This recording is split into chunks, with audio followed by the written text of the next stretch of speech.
si on en croit ce que racontent les médias depuis une dizaine d'années,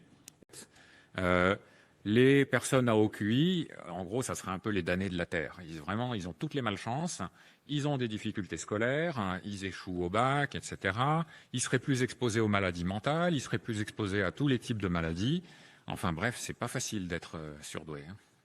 Moi, j'ai découvert ça il y a une petite dizaine d'années, qu'ils se racontaient ça dans les médias, et j'ai été très étonné. J'étais pas un grand spécialiste de l'intelligence à l'époque, mais sur le peu que je connaissais de la psychologie de l'intelligence, je trouvais ça très étonnant quand même qu'on puisse affirmer ce genre de choses, étant donné ce qu'on savait déjà. Alors pourquoi c'est étonnant ?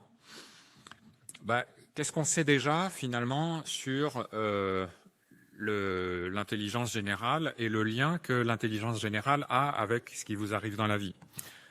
On sait par exemple que, en fait, de manière générale, le quotient intellectuel, il est corrélé positivement avec à peu près tout ce qui vous arrive dans la vie. Donc par exemple avec votre réussite scolaire ou avec votre niveau d'études, le niveau de diplôme le plus élevé que vous allez atteindre. Donc là, je vous montre des données issues de 4 études différentes qui ont été compilées dans un article récent. Donc 4 cohortes d'enfants qui ont été suivis au fil des années et qui vous montrent la corrélation entre leur score de QI sur l'axe des X et leur notes dans des tests scolaires sur l'axe des Y. Et donc, comme vous le voyez, il y a une corrélation positive dans tous les cas.